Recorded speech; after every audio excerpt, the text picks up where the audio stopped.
देश में लोकसभा चुनाव की घोषणा हो चुकी है। 18वीं लोकसभा के गठन के लिए अब वोटिंग होगी। लेकिन क्या आप जानते हैं कि जब पहली बार हमारा देश आजाद हुआ था तो लोकसभा चुनाव की वोटिंग कैसे हुई थी? क्या क्या संसाधन उस समय मौजूद थे?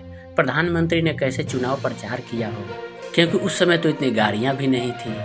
कैसे चुनाव प्रचार हुआ होगा, वोट कैसे दिए गए होंगे, वोटों की गिनती कैसे हुई होगी, ये सारी बातें क्या आप जानते हैं? अगर नहीं जानते हैं तो आइए आप हम बताते हैं। 1947 में भारत जब आजाद हुआ था तब पहले प्रधानमंत्री बने थे पंडित जवाहरलाल नेहरू, और उनके सामने कई बड़ी चुनौतियां थी। उन्हें बिखरती कांग्रेस को भी संभालना था और नए नए आजाद मुल्क को भी खड़ा करना था।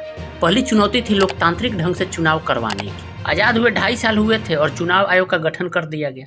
मार्च 1950 में सुकुमार सेन मुख्य चुनाव आयुक्त बने। रामचंद्र गुहा अपनी किताब इंडिया आफ्टर गांधी में लिखते हैं कि प्रधानमंत्री नेहरू चाहते थे कि 1951 के बसंत तक चुनाव करवा लिया जाए, लेकिन सुकुमार सेन के लिए बहुत ही मुश्किल काम था। सेन ने नेहरू को कुछ दिन इंतजार करने के लिए मना लिया था। भारत के पहले आम चुनाव में 17 करोड़ 60 लाख से ज्यादा मतदाता थे। उस समय 21 साल या उससे ज्यादा उम्र के लोगों को ही वोट देने का अधिकार था। उस वक्त 2 बड़ी चुनौतियां थी। पहली तो ये कि 85% से ज्यादा आबादी न तो पढ़ना जानती थी और न ही लिखना। ऐसे में मतदान पत्र, मतदाता पेटी और पार्टियों के लिए चुनाव चिन्ह तैयार करना बड़ी चुनौती थी। दूसरी चुनौती ये थी कि आम चुनाव के साथ साथ राज्यों के विधानसभाओं के चुनाव भी करवाए जाने थे। ऐसे में चुनाव बड़ा सिरदर्द बन गया था। चुनाव आयोग ने वोटर लिस्ट तैयार करने के लिए एड़ी चोटी का जोर लगा दिया। इसमें भी समस्या ये थी कि महिलाएं अपना नाम लिखवाने से हिचकती थी।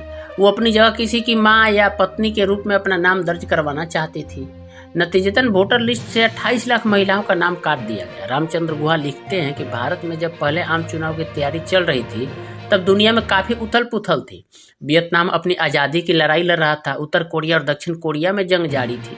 उसी साल जॉर्डन के शाह, ईरान के प्रधानमंत्री और पाकिस्तान के प्रधानमंत्री लियाकत अली खान की हत्या भी कर दी गई थी। आजादी के बाद ही कांग्रेस भी खरने लगी थी। जेबी कृपलानी ने कांग्रेस से अलग होकर कृषक मजदूर प्रजा पार्टी बना ली थी। गांधीवादी नेता रहे जयप्रकाश नारायण ने भी सोशलिस्ट पार्टी बना ली। आखिरकार 1952 के शुरुआती महीनों में चुनाव करवाना तय हुआ, लेकिन कुछ सुदूरवर्ती इलाकों में महीनों पहले ही चुनाव कराए जाने थे। इंडिया आफ्टर गांधी में रामचंद्र गुहा लिखते हैं कि जेबी कृपलानी और जेपी नारायण जैसे नेताओं ने कांग्रेस पर गरीबों से किए वादों से मुकरने का इल्जाम लगाया। उन्होंने दावा किया कि वो पुरानी गांधीवादी कांग्रेस के विचारों के साथ है, जो जमींदारों और पूंजीपतियों के बजाय किसानों और मजदूरों के हित की बात करती थी। इनके अलावा एक दक्षिणपंथी पार्टी जनसंघ भी थी। इसकी स्थापना श्यामा प्रसाद मुखर्जी ने की थी। मुखर्जी केंद्रीय मंत्रिमंडल में मंत्री भी रहे थे। जनसंघ ने उस वक्त हिंदुस्तान के सबसे बड़े वोट बैंक हिंदुओं को साधने की कोशिश की। जनसंघ के नेता कांग्रेस और नेहरू की तीखी आलोचना करते थे। रामचंद्र गुहा लिखते हैं कि जनसंघ ने ऐलान किया कि वो अपनी मातृभूमि को फिर से एक करने का काम करेंगे और पाकिस्तान को फिर से हिंदुस्तान में समाहित कर लेंगे। जनसंघ ने मुसलमानों को संदेहास्पद अल्पसंख्यक करार देते हुए दावा किया कि उन्होंने अभी तक इस जमीन और यहाँ की संस्कृति को अपनाना नहीं सीखा। पहले आम चुनाव प्रचार का तरीका भी गजब था। जगह जगह पर्चे और पार्टी के चुनाव चिन्ह लगा दिए गए। कलकत्ता, जो अब कोलकाता हो गया, में तो गायों की पीठ पर बंगाली में लिखवा दिया गया था, कांग्रेस को वोट दे। चाहे वामपंथी पार्टियां हो या दक्षिणपंथी, सभी के निशाने पर नेहरू और कांग्रेस ही थे। नेहरू उस वक्त चारों ओर से घिरे थे। विरोधी पार्टियां तो उन पर हमले कर ही रही थी। पश्चिमी और पूर्वी पाकिस्तान से आए शरणार्थियों का गुस्सा भी उन्हें सहना पड़ा था।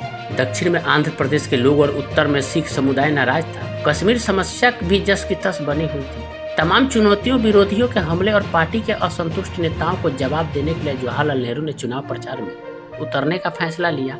1951 की 30 सितंबर को रविवार का दिन था। इसी दिन नेहरू ने अपना चुनाव प्रचार शुरू किया।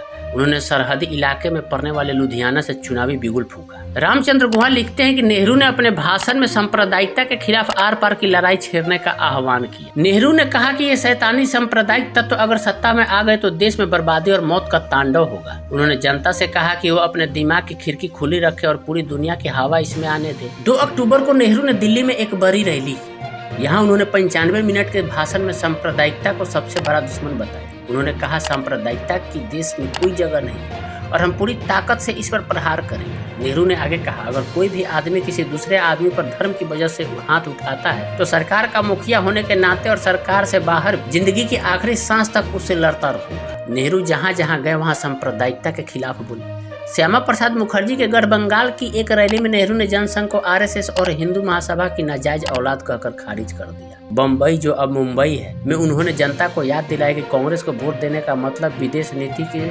सैद्धांतिक निर्गुणता को बढ़ावा देना है। तो भरतपुर और बिलासपुर में उन्होंने वामपंथियों को आड़े हाथ लिए। अम्बाला में उन्होंने महिलाओं से पर्दा प्रथा त्यागने की अपील की। जेबी कृपलानी, B.R. अम्बेडकर और JP नारायण सरीखे नेताओं से तमाम मतभेद होने के बावजूद नेहरू कई रैलियों में इनकी तारीफ भी करते थे। नेहरू कहते थे कि हमें ऐसे कई लोगों की जरूरत है जिनमें काबिलियत तो हो और उन अपने वसूलों के पक्के हो। ऐसे नेताओं का स्वागत है, लेकिन उनमें से सारे अलग अलग दिशाओं में गाड़ी खींच रहे हैं और इसका कोई भी नतीजा नहीं निकल पा रहा है। पंडित नेहरू ने 9 हफ्ते के चुनावी अभियान में लगभग 300 रैलियों को संबोधित किया था। रैलियों से इतर उन्होंने सड़क किनारे खड़े होकर भी लोगों से बात की। सीधे तौर पर उनको 2 करोड़ से ज्यादा लोगों से संवाद किया। कांग्रेस ने अपनी एक पुस्तिका में दावा किया है कि नेहरू जहां जाते थे वहां स्कूल और दुकानें बंद हो जाती। नेहरू की जनसभा में लोगों को ले जाने के लिए स्पेशल ट्रेनें चलाई गई। लोग ट्रेन के सीढ़ियों तक पर बैठे रहते और जिन्हें जहां जगह मिलती वहीं छत पर भी बैठे जाते। ऐसा ही एक किस्सा नेहरू की खड़गपुर शहर की एक रैली से भी जुड़ा हुआ है, जहां नेहरू को सुनने के लिए एक तेलुगु महिला भी पहुंची थी जो उस वक्त गर्भवती थी। नेहरू का भाषण चल ही रहा था कि उसी समय प्रसव पीड़ा शुरू हो गई। आनंद फानन में लोगों ने उस महिला को चारों तरफ से घेरा बना दिया। सकुशल बच्चे का जन्म हो गया। चुनाव प्रचार के दौरान नेहरू देश के हर एक कोने तक पहुंचे, लेकिन एक जगह वो नहीं पहुंच पाए थे। वो थी हिमाचल प्रदेश की चीनी तहसील। वो इसलिए क्योंकि यहाँ 25 अक्टूबर 1951 को ही वोट पड़ गए थे। यहाँ पहले ही वोटिंग करवा ली गई थी, क्योंकि सर्दियों में बर्फबारी से ये जगह बाकी दुनिया से कट जाती है।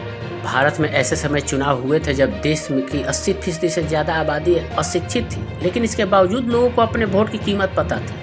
केरल के कोट्टायम सीट पर सबसे ज्यादा वोटिंग हुई थी, यहाँ 80% से ज्यादा वोट पड़े थे। वहीं सबसे कम महज 18% वोट मध्य प्रदेश के शहडोल सीट पर पड़े थे, जबकि पूरे देश में 60% से ज्यादा वोटर्स ने अपने मताधिकार का इस्तेमाल किया था। उड़ीसा के एक जंगली इलाके में आदिवासी समुदाय के लोग तीर धनुष लेकर पोलिंग बूथ पर आए थे। मदुरै में 110 साल के बुजुर्ग अपने परपोते के साथ वोट डालने पहुंचे थे। ग्रामीण महाराष्ट्र में 90 साल से ज्यादा उम्र के बुजुर्ग ने विधानसभा के लिए तो वोट डाल दिया, लेकिन लोकसभा चुनाव के लिए वोट डालने से पहले ही उनकी मौत हो गई थी। लोकतंत्र की एक तस्वीर ये भी थी कि हैदराबाद में सबसे पहला वोट वहां के निजाम ने डाला था। 1952 की फरवरी के आखिरी तक देश भर में वोटिंग की प्रक्रिया खत्म हो गई थी। जब वोटों की गिनती हुई तो कांग्रेस आराम से जीत गई। कांग्रेस को संसद की 489 में से 364 सीटों पर जीत मिली, जबकि विधानसभाओं के 3280 सीटों में से 2247 पर कांग्रेस प्रत्याशियों की जीत हुई। लोकसभा चुनाव में कांग्रेस को 45% और विधानसभा चुनाव में 42.4% वोट मिले थे।